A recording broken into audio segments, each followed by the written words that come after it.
নলবাৰী জিলাৰ বৰক্ষেত্ৰী ৰাজহ চক্ৰৰ অন্তৰ্গত ২ নং নাৰুৱা গাঁৱৰ এটি পৰিয়ালক ভূমি মাফিয়া সজোৱাক লৈ ব্যাপক প্ৰতিক্ৰিয়াৰ সৃষ্টি হৈছে অঞ্চলটোত। অভিযোগ অনুসৰি গাঁওখনৰ ৰমেন বড়োৰ পৰিয়ালে তেওঁলোকৰ পৈতৃক সম্পত্তি বিক্ৰী কৰাত পৰিয়ালটোক এটা চক্ৰই ভূ মাফিয়া সজাই পৰিয়ালটোক জনমান হেয় প্ৰতিপন্ন কৰাৰ অপচেষ্টা চলায়। তথ্য অনুসৰি উত্তৰ বৰক্ষেত্ৰী মৌজাৰ অন্তৰ্গত ২ নং কেকানকুচি গাঁৱত থকা ৰমেন বড়োৰ পৰিয়ালৰ ৯৯ নং পাট্টাৰ ২৫৮ নং দাগৰ ১ বিঘা ৪ কঠা ভূমি শামছুল হক নামৰ ব্যক্তিগৰাকীৰ তাত কিছুদিন পূৰ্বে বিক্ৰী কৰে। ৰমেন বড়োৰ পৰিয়ালে ভোগ দখল কৰি অহা উক্ত ভূমিডোখৰ যোৱা মাৰ্চ মাহত বিক্ৰী কৰাৰ পিছতে তৎপৰ হৈ পৰে এটা দালাল চক্ৰ। দালাল চক্ৰটোৱে ৰমেন বড়োৰ পৰিয়ালক ধন দাবী কৰি অহাৰ পিছত ৰমেন বড়োৱে দালাল চক্ৰটোক ধন নিদিয়াত ২ নং কেকানকুচি একাংশ বড়ো লোকক উচতনি দি ৰমেন বড়োৰ ভূমিডোখৰ দখলৰ অপচেষ্টা চলায়। দালাল চক্ৰটোৱে একাংশ ৱেব পৰ্টেলৰ জৰিয়তে ৰমেন বড়োৰ পৰিয়ালক ভূ মাফিয়া সজাই জনমান হেয় প্ৰতিপন্ন কৰে। দালাল চক্ৰটোৰ এনে কাণ্ডত সমগ্ৰ অঞ্চলটোৰ ভূমিপুত্ৰ লোকসকলৰ মাজত ব্যাপক প্ৰতিক্ৰিয়াৰ সৃষ্টি হৈছে। ভূমিগৰাকী ৰমেন বড়োৱে আজি দালাল চক্ৰটোক সকিয়নি প্ৰদান কৰাৰ লগতে ভুৱা বাতৰি প্ৰচাৰ কৰা ৱেব পৰ্টেলসমূহৰ বিৰুদ্ধে আইনী ব্যৱস্থা গ্ৰহণ কৰাৰ হুংকাৰ প্ৰদান কৰে। সমাজত বাৰুকৈ লজ্জিত অনুভৱ কৰা ৰমেন বড়োৱে ভুৱা বাতৰি প্ৰচাৰ কৰা ৱেব পৰ্টেলসমূহক ৭ দিনৰ ভিতৰত স্পষ্টীকৰণ দিয়াৰ বাবে আহ্বান জনাই অন্যথা আদালতত গোচৰ ৰুজু কৰিব বুলিও হুংকাৰ প্ৰদান কৰে।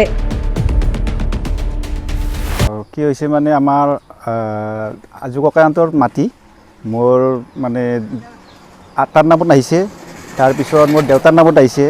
মই কিবা আৰ্থিক অৱস্থাত মই অলপ টকা পইচাৰ অভাৱত মই মাটিখিনি বেচিব লগা হ'ল। যিহেতুকে আমাৰ পিতাৰ সম্পত্তি মই বেচিব লগা হ'ল। বেচতে মই শামছুল হকক বেচিছোঁ। সেই মাটি বেচতে মোৰ মানে কিছুমান দালাল চক্ৰই মোক দালাল সজাইছে। নিজৰ মাটি বেচোঁতে কেইটামান ব্যক্তি আছে, এই আমাৰ বড়ো সমাজক জনসাধাৰণ মানুহ উৎসাহ দি কেনে মোক দালাল সজাইছে, কিন্তু ভূমাফিয়া বনাইছে, চুৰি বনাইছে। কাৰণ এই নিজৰ সম্পত্তি বেচোঁতে চুৰি দালালি হ'বলগীয়া হ'লে মই আৰ্থিক অৱস্থাত পৰি কেনেহে মই নিজৰ মাটি বেচিছোঁ। পাৰিলেতো মই কিনিলোহেঁতেন, কিন্তু নোৱাৰাৰ বিনিময়তহে মই মাটি বেচিছোঁ বিপদত পৰাৰ কাৰণে। নিজৰ সম্পত্তি বেচোঁতে মই দালাল হয়, চুৰি হয়, এইটো কেনেকুৱা হ'ব? যি চক্ৰই মোক এই ষড়যন্ত্ৰ লগাইছে সেই ক্ষেত্ৰত কি বোলা যাব তেওঁলোকক? এতিয়া ৰাইজে চাওক চালি জাৰি, আৰু ভৱিষ্যতত হয়নে নহয় ৰাইজে চাওক। মাটি কাৰ কি সংক্ৰান্ত মোৰ কাগজ পত্ৰ চব অ'কে আছে। আপোনালোকে চালি জাৰি চাব এই মাটিটো মোৰ হয়নে নহয়, আজু ককাহঁতৰ হয়নে নহয়, আটাৰ হয়নে নহয়, মোৰ দেউতাৰ হয়নে নহয়। মই দালাল কৰি বেচিছোঁ না মই নিজৰ মাটি বেচিছোঁ, আপোনালোকে চাই কিনে চালি জাৰি চাব। আৰু কিছুমান ব্যক্তিয়ে এনেকুৱা মোক ডিমাণ্ডো কৰিছে টকা পইচাৰ, ৩ লাখ কয়, কিছুমানে ৫ লাখ ডিমাণ্ড কৰিছে। এই মাটি তাৰমানে বেচাৰ জৰিয়তে তেওঁলোকক পইচা দিলেহে এই মাটিৰ সিদ্ধান্ত মোক কৰি দিব। আনকি মোৰ সিদ্ধান্ত কৰিব লগা একো নাই, নিজৰ মাটি বেচিছোঁ, মই কাকো ধৰিব লগা একো দৰকাৰ নাই। যিসকল দালাল চক্ৰৰ বিষয়ে সিহঁতে মোৰ পইচা ডিমাণ্ড কৰাত মই নিদিয়াৰ বাবে মোক কিছুমান নিউজ পৰ্টেল নিউজ না কি নিউজ তেওঁক আনি কেনে মোৰ হেৰি কৰি মোৰ ষ্টেটমেণ্ট লৈছিল, মোৰ ষ্টেটমেণ্টবিলাক দিয়া নাই তেওঁলোকে। তথাপি ঠিক আছে, মোক দালাল সজাইছে সিহঁতে নিউজ মাতি কেনে। এইবোৰ যাতে দুবাৰা এনেকৈ নকৰে। আৰু এতিয়া যিটো মোৰ মান সন্মান গৈছে সেইবিলাক মান সন্মানৰ হেৰিবিলাক কোনে কি কৰিব?